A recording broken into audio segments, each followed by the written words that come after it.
Bueno, un proyecto para desaparecer a los desaparecidos. Apenas cuando tenía 1 año y medio, estuvo secuestrada en el Olimpo con sus padres. Y con el acompañamiento de trabajadores del sitio de la memoria empezó en pandemia a preparar una carpeta.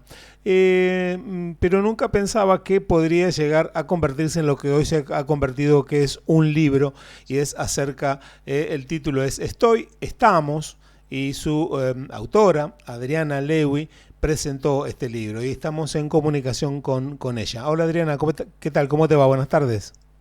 Hola, buenas tardes. Un placer. Igualmente para nosotros, un placer, Adriana. Bueno, contame y contale a la audiencia cómo comenzó este libro que quizás ese estamos es bastante amplio. ¿Cómo comenzó esto? Bueno, nosotros estoy en contacto con el espacio Memoria Olimpo, que es de donde se llevaron a mi mamá y a mi papá y a mí cuando nos secuestraron. Y ahí en el espacio hay un proyecto, como en la mayoría de los espacios Memoria, hay un proyecto que es contar las historias de los detenidos desaparecidos, ¿no? Que es correrse de lo que tradicionalmente se habla, que es del horror, de lo que sucedió dentro del centro clandestino para centrarse más en lo vital, ¿no? En volverlos, justamente te escuché y la palabra es desdesaparecerlos, ¿no? Digamos, es una palabra como compleja, pero volverlos a humanizar, porque hay algo que sucede que no, que es que se deshumanizan y se convierten en un número, ¿no? Una parte de los 30.000, pero cada uno de esos 30.000 fue un ser humano. Y bueno, lo que trata de devolverle este proyecto de Memorias de Vida es la humanidad a los detenidos desaparecidos. Y bueno, yo hacía mucho tiempo que venía haciendo investigación familiar, eh, pero no lo podía volcar en ninguna cosa material, digamos.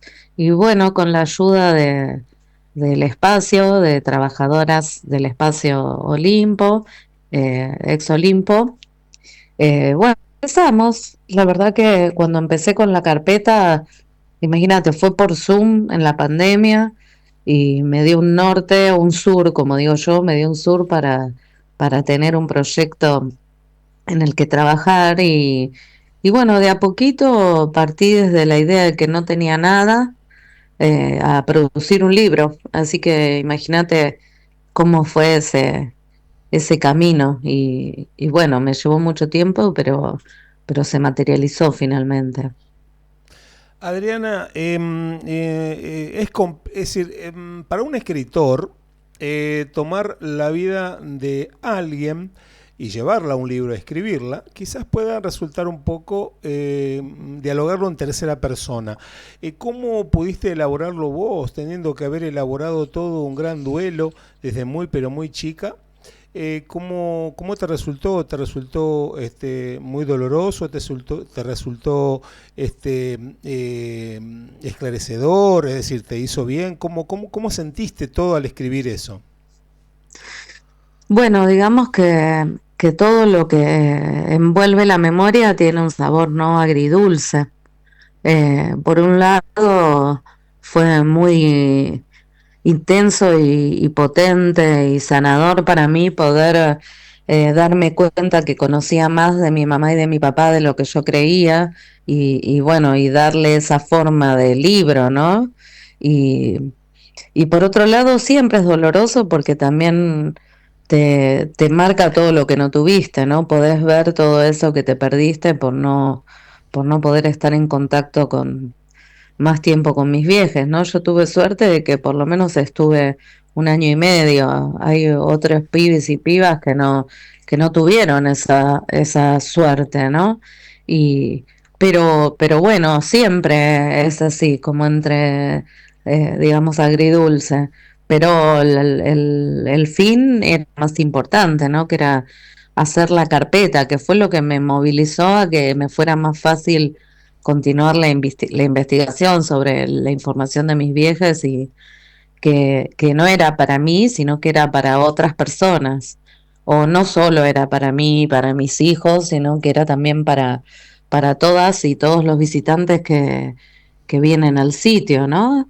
Porque las carpetas de memoria de vida están disponibles para que cualquier persona que venga a visitar el sitio las pueda leer y también se utilizan después de todas las visitas guiadas. Entonces, eh, me dio, me dio a quién hablarle, ¿no? Y bueno, eso también fue muy sanador, saber que iba a compartir la memoria de mis viejes y que iba a haber pibas y pibes que los iban a conocer. Y bueno, eso fue lo que me dio más fuerza para romper todas las angustias que se me despertaban por, por la ausencia, ¿no? De mis viejes y el reconocerlos como personas tan amorosas y no haberlos podido disfrutar como me merecía, ¿no? Y Hay un hecho importante en tu relato y tiene que ver con el relato de un sobreviviente que vio a tu mamá. ¿Qué hacía tu mamá con vos en esos momentos tan, pero tan horrorosos, ¿no? sí, algo que me llevó un montón de tiempo preguntar, ¿viste? Yo sabía que me habían secuestrado con mi mamá y con mi papá, pero no sabía si me habían llevado al centro clandestino o no. Y eso fueron muchos años de mi vida, como que te dijera, durante 25 años no me animé a preguntar si me habían visto en el centro clandestino.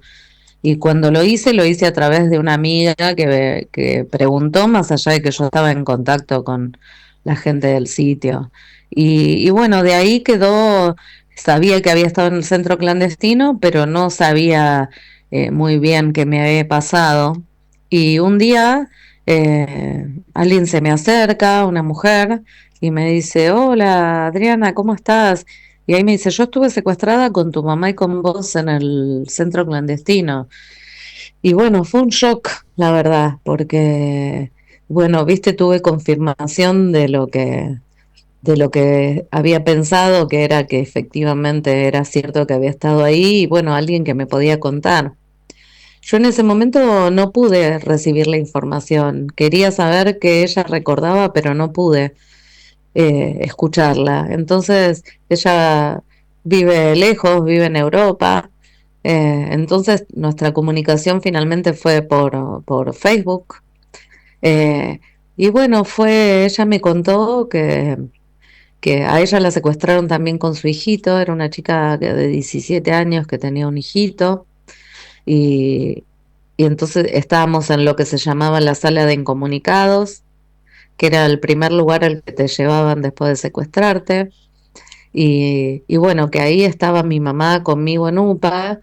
Siempre pienso, ¿no? Imagínate que yo era una nena de un año y medio y lo difícil que es mantener en silencio y quietita a una nena de un año y medio, ¿no? Porque conociéndome yo hablo hasta por los codos y ya hablaba hasta por los codos cuando era chiquita. Y bueno, y mi mamá hacía títeres con la mano y me cantaba muy, muy bajito. Y bueno, esa es una imagen, ¿no? Muy hermosa sobre la resistencia, ¿no? Y sobre las cosas que hace la gente por sus hijos y por no mantener la vida en un lugar de muerte. Y la verdad que para mí fue revelador. Yo siempre digo que ese día estaba leyendo el mail y cuando levanté la cara me pareció que el mundo tenía más colores, ¿no? Como que me hubiesen sacado un velo que tenía y poder llenar esos lugarcitos, ¿no? De la información, porque en esa época nosotros estábamos en la clandestinidad, por lo cual no tengo mucha información de cómo fueron mi madre y mi padre conmigo en el centro clandestino o en la vida, ¿no? Entonces tener esa información me construyó y me construyó, bueno, también quién era mi mamá, ¿no? Adriana, ¿tus padres adoptivos siempre fueron directos y te fueron con la verdad o tuviste que develar esa verdad vos solas? No, a mí me devolvieron a la casa de mis abuelos maternos. Yo estuve 2 días secuestrada en el Olimpo, pero no me apropiaron. Me llevaron a la casa de mis abuelos maternos, que fueron los que me cuidaron. De todos modos, ellos no hablaban de mi mamá y de mi papá, no se hablaba de eso. Y, y hubo mucho silencio, así que toda la información y quiénes eran mi mamá y mi papá, más allá de los nombres, lo tuve que descubrir yo. Fue una lucha que, que fue mía, ¿no? Fue muy difícil romper los silencios.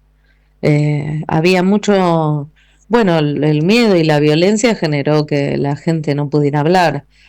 De hecho, yo pude saber más al principio de lo que mis viejas habían vivido en el centro clandestino que de lo que habían vivido en la vida cotidiana, porque la gente de la vida cotidiana no podía hablar. Así que fue un trabajito de hormiga que nunca se termina, porque por suerte siempre aparece nueva información y nueva gente. Por ejemplo, ayer me contactó un amigo del secundario de mi papá que tiene muchas ganas de verme. eh, y eso es, imagínate, cuando hablamos de que la memoria está viva todavía, eso te lo marca, ¿no? Voy a saber cosas de mi papá que no conozco ahora, el viernes que me voy a juntar con él, o sea que la reconstrucción de la identidad y de la entidad de mis viejos eh, se sigue haciendo. Adriana, vos te tuviste que declarar en algún juicio y presentar lo que tenés con respecto a documentales, a fotomontajes y demás. Yo declaré en el juicio de ESMA porque mi mamá y mi papá después de estar en el Olimpo fueron a parar a la ex ESMA, perdón, a la ESMA, y, y ahí declaré, pero bueno, era muy específico, ¿no? Porque yo ahí lo que tenía que contar era que mis viejos habían pasado desde el Olimpo a la ESMA. Así que hubo el caso de mis papás los presentó la fiscalía, ¿no? Así que el Estado fue el que se ocupó de llevar. La verdad es que en mi familia no se hablaba de la justicia y yo estaba muy descreída de que pudiera haber justicia, la verdad. Entonces al principio no me involucré en las causas. Ahora obviamente estoy en otro momento de mi vida y de hecho estamos luchando por una causa eh, que es la de la violencia que sufrimos las niñas y las niñeces durante la dictadura, ¿no? Porque salvo las pibas y los pibes que fueron apropiados, que sostienen juicio y que los que fueron identificados, ¿no?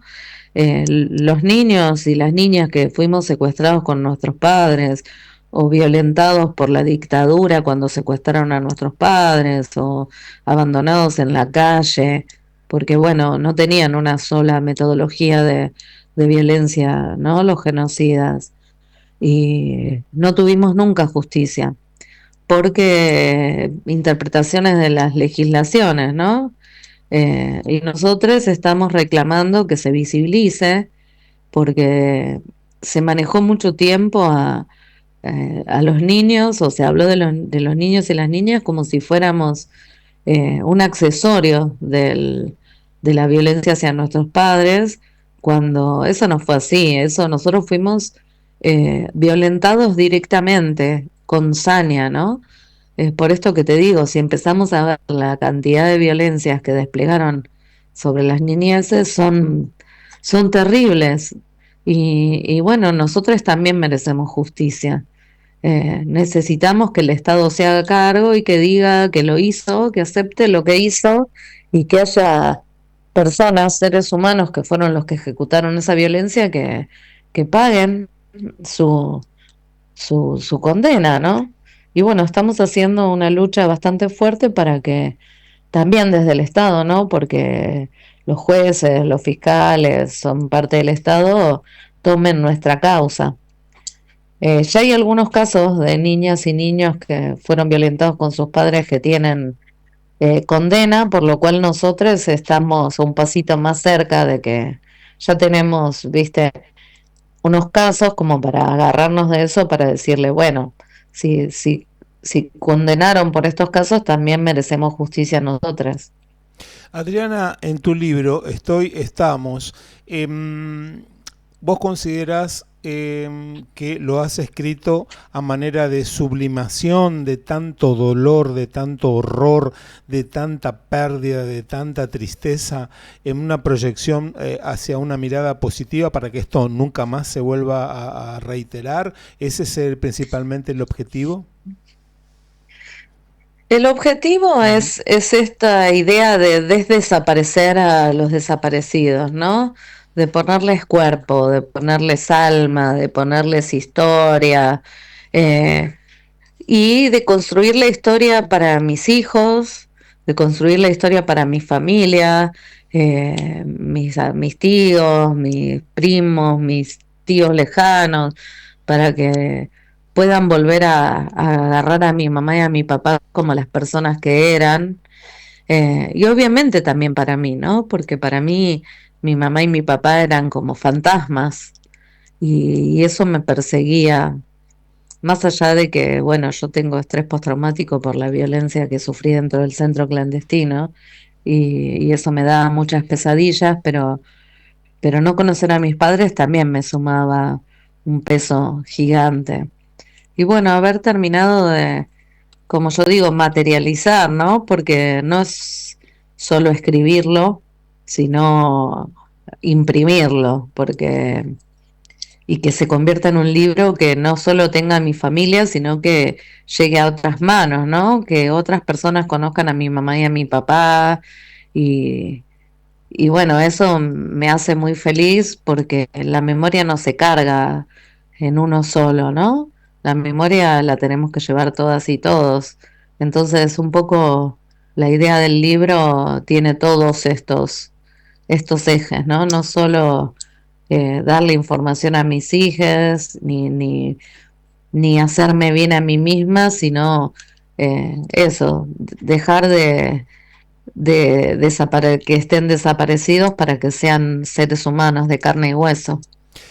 Adriana, trabajaste mucho en terapia, me imagino, porque un estrés postraumático de tal magnitud deja una huella muy, muy profunda. ¿Seguís todavía trabajándolo de manera con profesionales? Sí, sí, yo por suerte digo, voy a terapia desde los 3 años y tengo 48, o sea que imagínate el recorrido que llevo. Yo creo que la salud mental para todos es muy importante. Vivimos en un mundo donde el tema de la salud mental está muy mal vista, ¿no? Como que si estás enfermo de un riñón, vas al médico y bueno, si tenés dolencias del alma o de la cabeza, como las quieras decir, también tenés que ir al médico. Y bueno, yo tengo la suerte de que me mandaran desde muy chiquita y bueno, imagínate que todavía cargo con muchos de esas violencias que ejercieron sobre mí, entonces son cosas que las voy a tener que elaborar por siempre, ¿no? Porque quedan inscriptas en parte del cerebro, del cuerpo, que no son tan accesibles. Entonces el trabajo es eterno. Igual yo creo que todos deberíamos ir al psicólogo. Es una sociedad bastante enferma de violencia, ¿no? Y bueno, porque no fue la única violencia que sufrí en mi vida, la de los genocidas. Hubo muchos otros tipos de violencia que también sufrimos, los hijos y las hijas sufrimos también muchos tipos de violencia porque al no tener a nuestra mamá y a nuestro papá, no teníamos tanta gente que nos pudiera cuidar. No hay como el cuidado materno o paterno. Entonces también fuimos sometidos a mucha violencia por eso, por quedar solos y solas, ¿no? Pero bueno, yo creo que sería una sociedad mucho más justa y mucho menos violenta si todos tuviéramos ejercicios de salud mental. Adriana, finalizando, agradeciéndote enormemente tu tiempo y tu claridad para expresar las ideas. ¿Qué te merece el hecho de la extremada crueldad que opera el gobierno nacional sobre las minorías y sobre todo también ocultando todo lo que ocurrió en una etapa muy oscura de nuestra Argentina? La verdad es que es un momento también de mucha violencia simbólica. eh, y una búsqueda de implantar el negacionismo, porque son los mismos empresarios que estaban en la dictadura, ¿no? Los mismos poderes más grandes de esta sociedad son los mismos apellidos y obviamente que son cómplices de lo que pasó. Y bueno, y con eso también va el resto digamos, de las diversidades, ¿no? De las diversidades étnicas, sexuales, porque ellos como que lo que valoran es lo cristiano blanco y que va por el lado de que ellos profesan, ¿no? No son personas respetuosas, todo lo contrario, son bastante irrespetuosos y violentos. Entonces, este es un momento de mucha tristeza realmente, de mucha necesidad de resistencia y de mucha necesidad de cuidado, porque tampoco es cuestión de ser, ¿no? Receptores de la violencia de los otros. Hay que, como todos los momentos, es momento de juntarse con otras y con otros para poder sostenerse, ¿no? Ejercer esto de los vínculos humanos y sociales que la dictadura también buscó romper y en este momento también se buscan romper, porque bueno, el neoliberalismo se basa en eso, ¿no? En que en vez de estar en colectivo, en vez de estar abrazándonos, estemos enojados los unos con los otros y bueno, en eso se sustenta, así que es un gran ejercicio, no devolver el odio, pero sí ser firme para sostener las convicciones que sabemos que son importantes para tener una sociedad más justa. Es así. Adriana, desde acá un fuerte, fuerte abrazo. Bueno, seguimos el derrotero de tu libro. Estamos. Sí, Sí, decime. si te parece bien, me gustaría contarles mis redes Sí, sociales, sí, dale, dale. como para que si quieren el libro me escriban. Soy Nana Lewi, Nanalewi, en Instagram o me encuentran también como @alienada. Y bueno, está disponible el libro para que se lleven un poquito de la memoria de mi mamá y de mi papá. Y bueno, también que vean un material fotográfico muy bello que rescatamos. Así que nada, dispuesta a seguir charlando y poniéndole el cuerpo para que el mundo sea un lugar más justo. Adriana, un fuerte abrazo. Abrazo.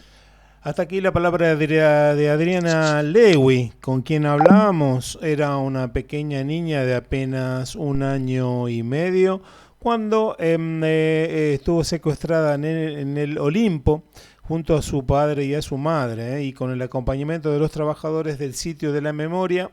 Empezó en pandemia a preparar una carpeta con historias de vida de sus padres que terminó convirtiéndose en lo que hoy es un libro. El proceso le ayudó a encontrar los tesoros familiares, sobre todo a romper silencios y a poder curar.